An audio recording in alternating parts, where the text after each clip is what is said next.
La primera es, hacen una pregunta sobre las empresas canadienses en Colombia. Mencionan empresas como Anglo Gold Ashanti, Gran Colombia Gold, empresas con capital canadiense que están algunas vinculadas como opositoras a los procesos de restitución. Y la pregunta es si los ciudadanos en Canadá saben de las operaciones de estas empresas canadienses en Colombia y saben de la oposición que existe de muchas comunidades y de ciudadanos a sus actividades. Entonces, sorprende que, digamos, dado alguna jurisprudencia canadiense, acá haya cosas muy parecidas, como mencionaba el profesor, pero cosas que entonces no se están respetando de la jurisprudencia nacional. Entonces, esa es la primera pregunta.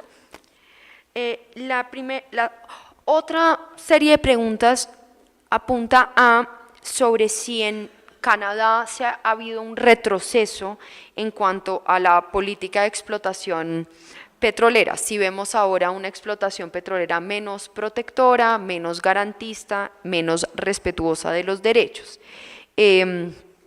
Y en especial con respecto a la población indígena. Y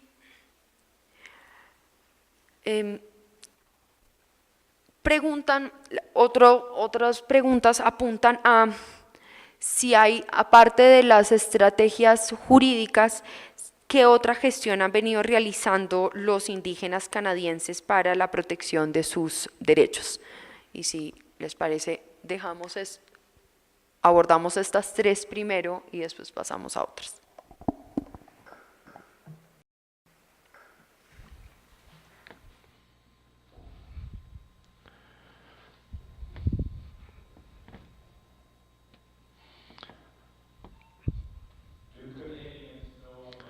Los canadienses sabemos de las compañías mineras canadienses operando en Colombia. En realidad sí lo sabemos, sí lo saben. Los canadienses son conscientes, aunque no tan conscientes en mi opinión como lo deberían ser con respecto a el rol que las compañías canadienses tienen en la industria minera global, no solo en Colombia, también en muchas otras partes del mundo. Las compañías canadienses se encuentran en problemas de alguna clase, ya sea porque no cumplen con los estándares ambientales, porque de los países huéspedes se encuentran en posiciones extrañas, para colocarlo de esta forma, con las personas, con las comunidades indígenas. Lo que ellos dicen y lo que yo creo que piensan los canadienses que hacen estas compañías es que trabajan en estos países con los mismos estándares ambientales y sociales que tienen que cumplir en Canadá. Si esto es cierto o no, o hasta dónde es esto cierto o no, en realidad como canadienses no lo sabemos. Escuchamos que hay disputas, que se escuchan de minas, se habla de minas aquí en Colombia, se habla de minas en Chile, se habla de minas en las Filipinas. Se sabe que algunas de ellas han tenido problemas y que son operadas por compañías canadienses.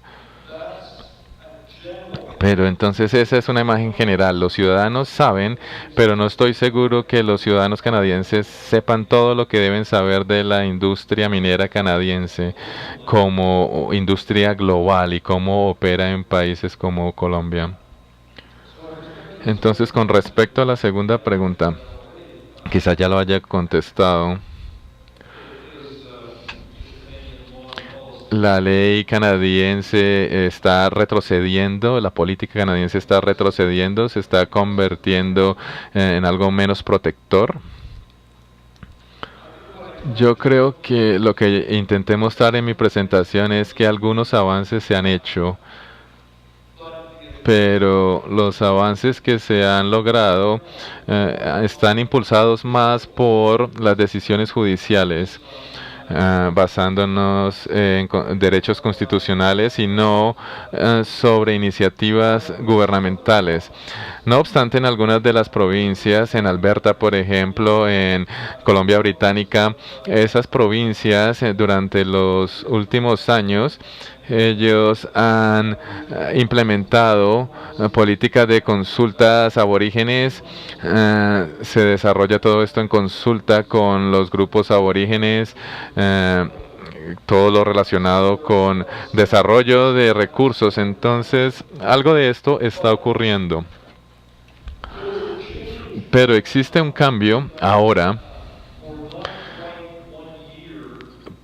no durante un año completo. Hemos tenido un nuevo gobierno después de 9 años de un gobierno con una mente muy estrecha, un gobierno muy conservador que miraba hacia adentro, que estaba fijado sobre el desarrollo económico tradicional y no se preocupaba mucho con los derechos de los indígenas y sus derechos. Eso ha cambiado entonces, ha mejorado mucho a través de una comisión de reconciliación que mira los asuntos aborígenes alrededor del país y ellos han producido varias recomendaciones, cientos de recomendaciones, todas se están implementando a través del gobierno federal y también por las provincias. Entonces ha ocurrido un cambio político que es muy positivo y en mi opinión,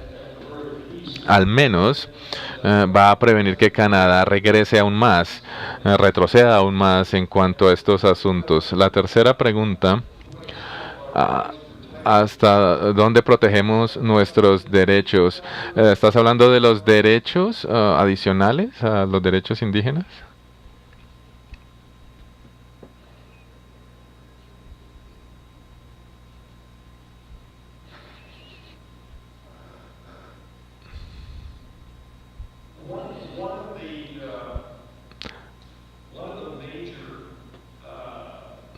Una de las áreas más importantes de actividad en Canadá ha tenido que ver con el frente ambiental y el gobierno conservador de 9 años que tuvimos en el país, que negó la idea de cambio climático. Lo cambiamos hace menos de un año. Entonces Canadá no hizo mucho cambio, no tuvo mucho cambio en cambio climático, no tuvo mucho cambio en cambio climático o generación de gases.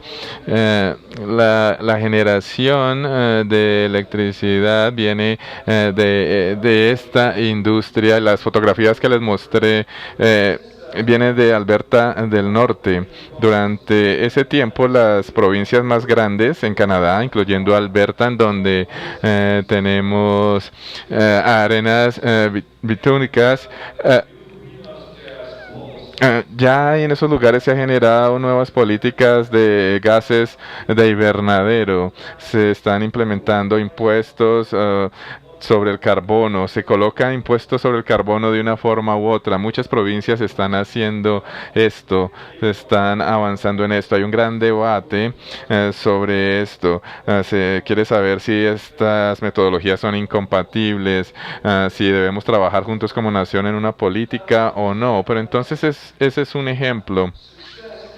El éxito en esa área también tiene un efecto al final del día sobre la protección de las comunidades locales y las indígenas que son afectadas por el desarrollo energético grande, mayor.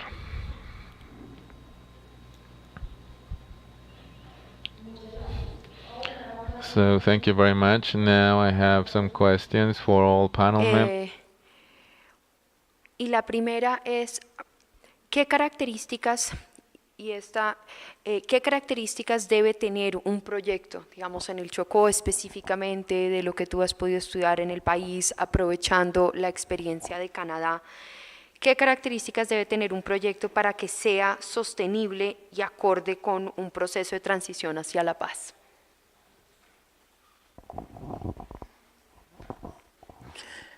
Bueno, quiero recordar algo. Todo lo que nosotros estamos hablando y lo estamos haciendo desde la primera sentencia étnica, donde es el mismo Estado el que reconoce la invisibilización de los derechos a las comunidades étnicas, y de hecho se hizo con todo un apoyo de la misma legislación colombiana y apoyado en unas decisiones del nivel de la Corte Interamericana de Derechos. Entonces, estamos mirando en esta política de restitución de tierras y derechos territoriales, que llamado a los que nos convocó aquí, es que hay una no articulación, y creo que lo decía Bárbara Collins, y lo decía también la de Sudáfrica, al momento de lo que estaba pasando antes de la ley 14, de los decretos étnicos, y lo que está pidiendo en este momento el proceso de restitución es que se transversalicen todas las leyes cuando se van a aplicar los modelos de desarrollo. O sea, si nosotros lo miramos, todo modelo de desarrollo desde el punto ambientalista va a tocar algo del ambiente, pero lo que estamos pidiendo y lo que está buscando la ley en este momento de derechos territoriales es que no se le violen los derechos, sino que se haga con una coordinación, concordancia, y se consolide, porque la política ambientalista en Colombia es clara, o sea, no se invisibilicen los derechos. Para el Chocó lo que tiene que ver es eso, es un departamento que está el 70 o el 80% del territorio está metido en Ley Segunda de 1959. Reserva el pulmón del Pacífico, su amplia vegetación, habla de un tema, es una zona de las más lluviosas del país, tiene ecosistemas estratégicos, entonces y tiene unos territorios y tiene unas comunidades étnicas que tienen unos derechos especiales y tienen una forma propia de desarrollarse, no están en contravía ni obstaculizando el desarrollo. Lo que se está pidiendo es una armonización en cuanto a los derechos que tienen ellos y en cuanto a la política de desarrollo y las formas que ellos se quieren desarrollar. Nos está llamando el proceso de restitución de derechos territoriales, impulsado por la misma ley, es que se haga una coordinación armónica de todos los elementos jurídicos que tiene el país, porque obviamente el ordenamiento jurídico, la balanza la tiró hacia el departamento, que es un territorio netamente étnico. Entonces, cuando no se tiene en consideración eso, es lo que ha venido mirando que la plataforma desestabiliza. La comunidad se pierde y dice, como un Estado que me reconoce, después me invisibiliza, como unas entidades que hoy me quieren, me están reivindicando derechos, otras me los están negando. Y lo que se está mirando en este ejercicio de 3 años que llevamos operando como dirección territorial es el esfuerzo que estamos haciendo de llamar a la misma institucionalidad de que respete el marco normativo y el marco constitucional, y en ese sentido se hagan los desarrollos del país teniendo en cuenta la diversidad de pensamiento y la diversidad étnica.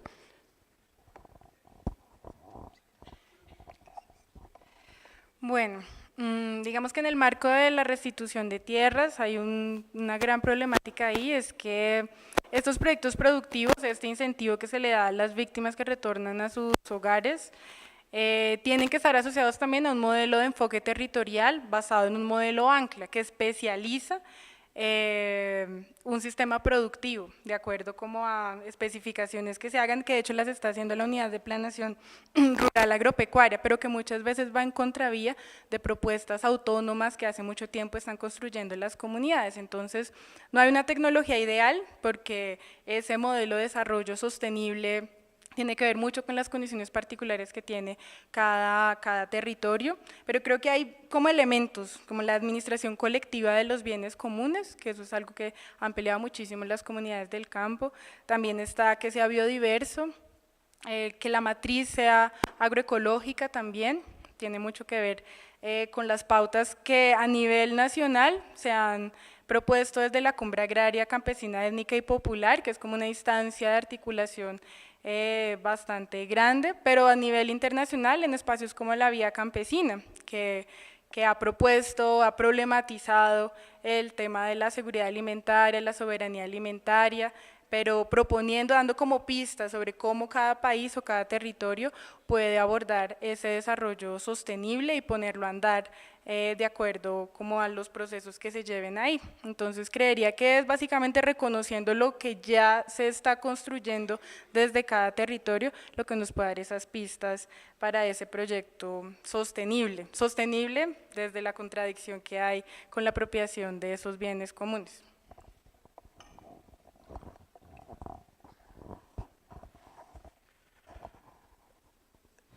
Just a series of Una serie de factores, criterios, nuevos proyectos de recursos deben cumplir con esto, proyectos que pueden de forma adversa afectar las comunidades locales o indígenas. Primero que todo, esos proyectos deben ser sostenibles ambientalmente, deben cumplir con todos los requerimientos ambientales, deben pasar un estudio ambiental completo, pero al final del día deben ser sostenibles ambientalmente. Ese es número uno. Segundo, tiene que haber una consultación completa, un proceso de consulta completa con las comunidades y las personas que probablemente sean afectadas por el proyecto. Y eso tiene que tiene que tener en cuenta la consulta y acomodar solicitudes, recibir las solicitudes y darle soluciones. Y quizás lo más importante es que tiene que incluir la posibilidad de que los gobiernos digan no a los proyectos. Pueden concluir como resultado de ese proceso que simplemente van a causar demasiado daño, van a causar mucho conflicto con las comunidades locales, porque a menudo el resultado de un proceso de consulta es simplemente mitigaciones, acciones de mitigación de una forma o de otra, o el reporte de asuntos que puede decir sí hay impactos, pero se pueden mitigar exitosamente y el proyecto debe seguir.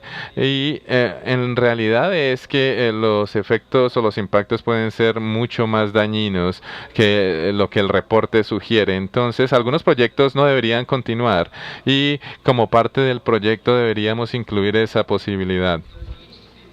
Debe haber también provisiones para compensación en las circunstancias apropiadas también. Hay una regla para compensación, creo que la mostré en mi presentación, cómo podría esta trabajar o ser. ¿Cuál es la línea base aquí? Aquí la conclusión es que los miembros de las comunidades locales, los miembros de grupos aborígenes deberían tener la capacidad de decir, cuando miren un proyecto y un recurso, un proyecto de recursos que va a afectar su tierra, ellos deben tener la capacidad de decir, mirándolo de forma global, nos beneficiamos de ese proyecto. Para mí, entonces, ese puede ser un estándar razonable para los proyectos. Una pregunta específica para Valentina es, pero que creo que aborda ya la pregunta inicial del panel, es ¿qué relación tienen los servicios ecosistémicos con los derechos territoriales y de restitución de tierras?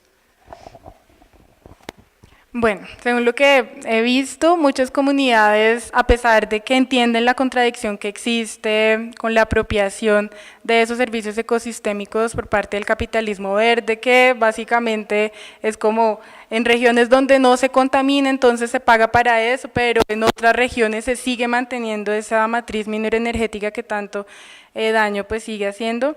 Sin embargo, a pesar de entender esa contradicción, ha sido como una alternativa económica, asumiendo su papel de sujetos ambientales que también administran y cuidan el territorio. Entonces eso ha posibilitado que a partir, por ejemplo, de estas reservas naturales de la sociedad civil y de otras experiencias de conservación, digamos, sostenible, o en el marco de áreas protegidas, se puedan hacer procesos de ecoturismo, se puedan hacer procesos educativos con ejes ambientales que lo que busquen pues sea generar ese sustento económico.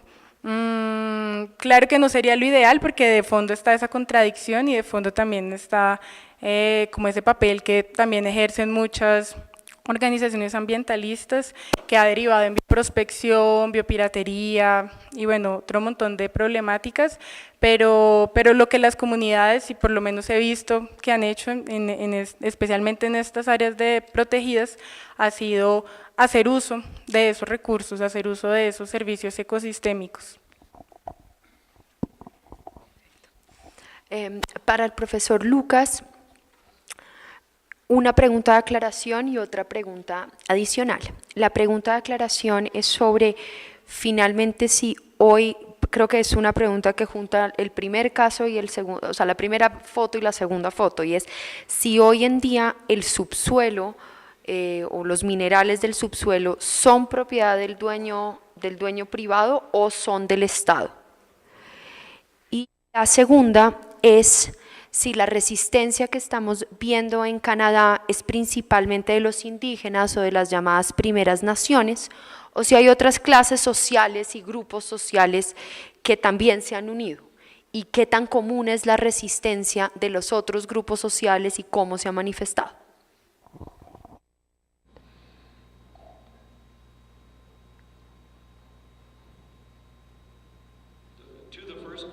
Para la primera pregunta, el gobierno, el Estado continúa siendo el dueño del subsuelo, aunque en Canadá hay algunas áreas donde los privados en realidad son dueños del subsuelo como un resultado de entregas en el pasado hechas por el gobierno a comienzos del siglo pasado, pero el gran comprador de subsuelo sigue siendo el gobierno. El gobierno presta los derechos de minería y si la compañía sigue adelante con la perforación de crudo o gas,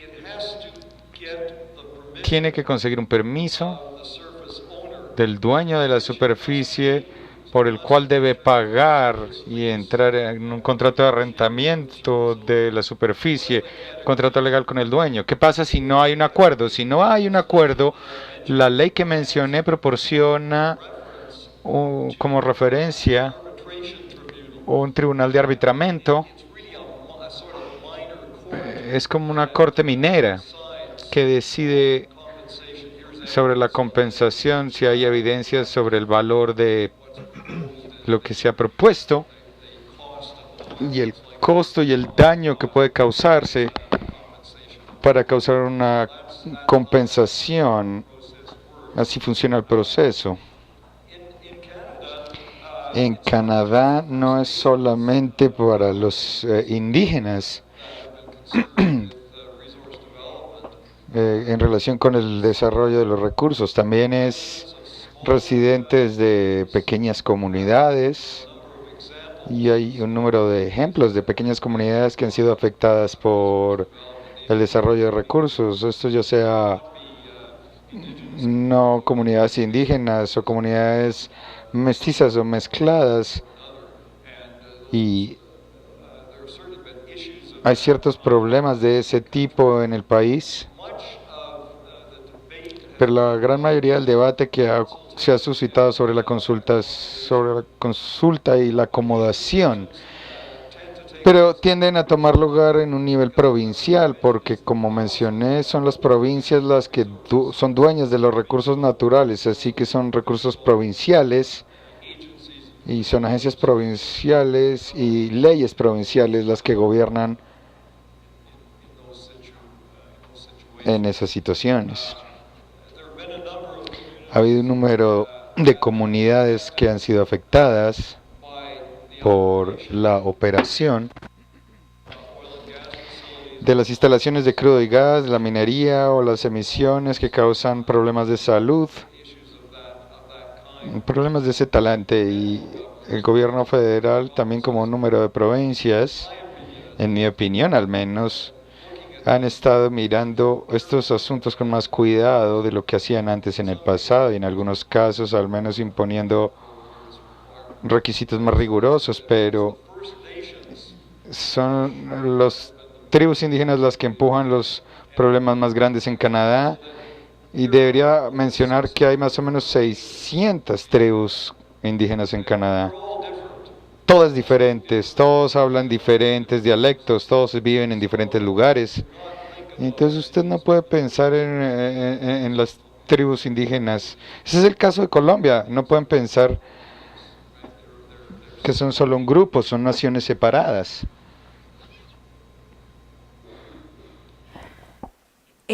Las preguntas que ya habíamos recogido,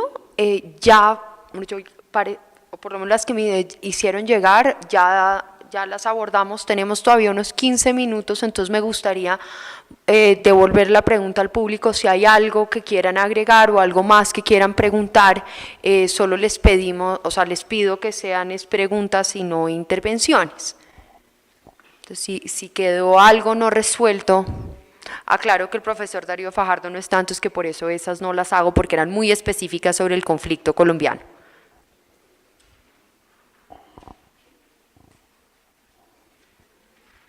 ¿Alguien le...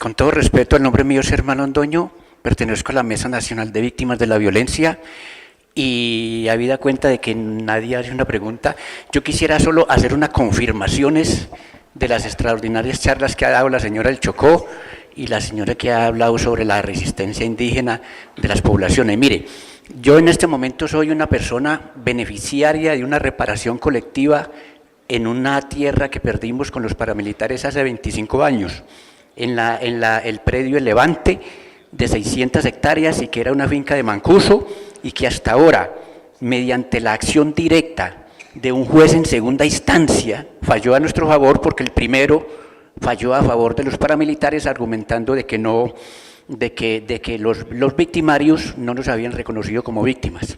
Es una falacia jurídica y un atentado a la... Y esa situación se está dando en muchas partes. Mire, yo quería confirmar lo siguiente. La resistencia indígena y la resistencia a las negritudes, ahora en esta minga, demuestran la dinámica de las comunidades en exigirle al gobierno el cambio de modelo económico. Lo que dice el profesor Fajardo es muy cierto. El gobierno no puede seguir insistiendo en no negociar el conflicto armado, ¿ya? Las limitaciones que tiene la Mesa de La Habana es que no se le permitió a las FARC exponer esa situación y sí lo tiene que tener en cuenta las comunidades que han peleado, han puesto muertos en esta lucha y nosotros nos aprestamos a apoyar esas luchas en ese sentido. Entonces la pregunta sería, ¿hasta qué punto la paz de Santos es la de que una vez negociado con la guerrilla del ELN y de las FARC para que ellos desocupen, oígase bien, los terrenos donde han operado durante 50 años para darle cabida a la más criminal invasión de las multinacionales para apoderarse de nuestros recursos naturales? Esa sería la pregunta, muy amable.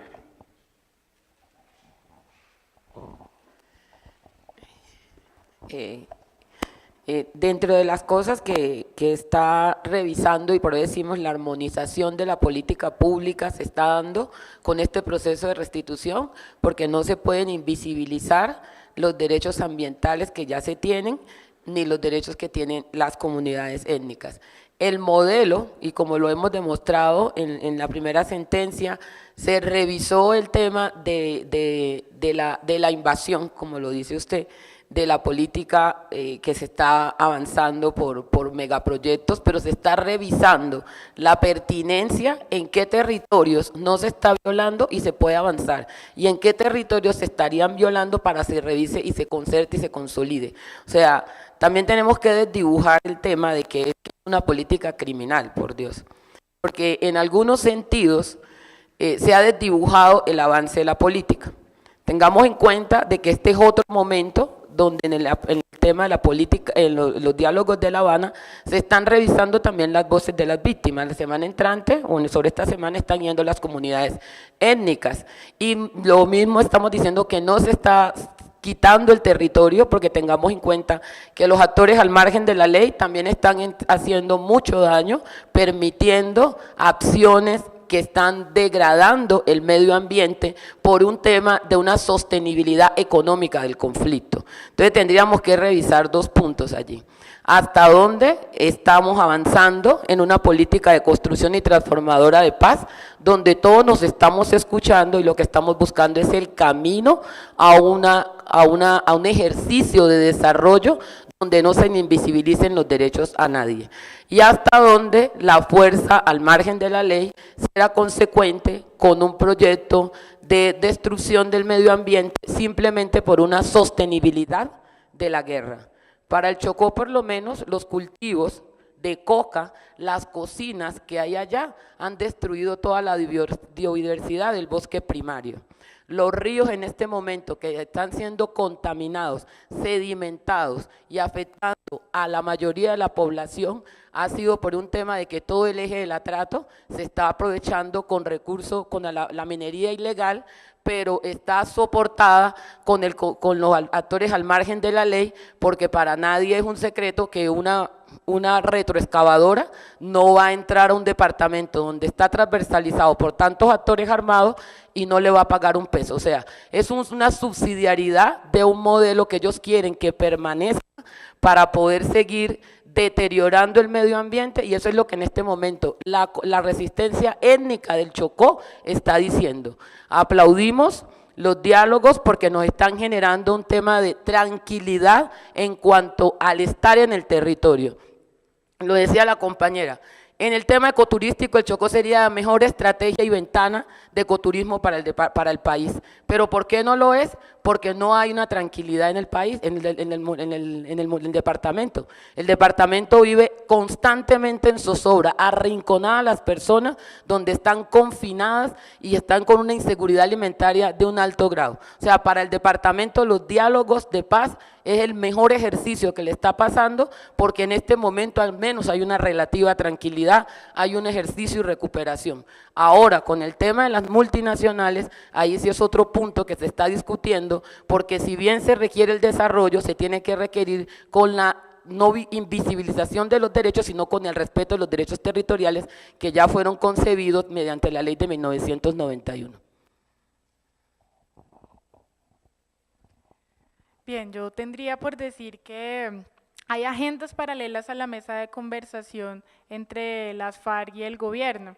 Hay agendas paralelas que hace rato están construyendo las diferentes comunidades que se evidencian en escenarios como la cumbre agraria, como lo mencioné, pero también en otros escenarios.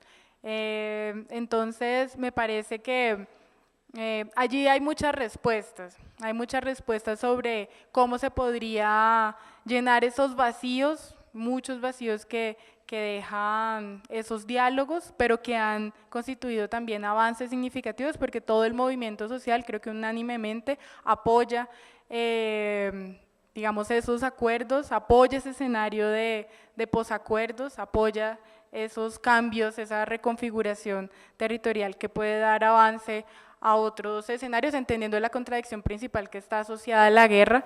Entonces ahí hay respuestas, hay otras agendas y ahí es que reconocerlas.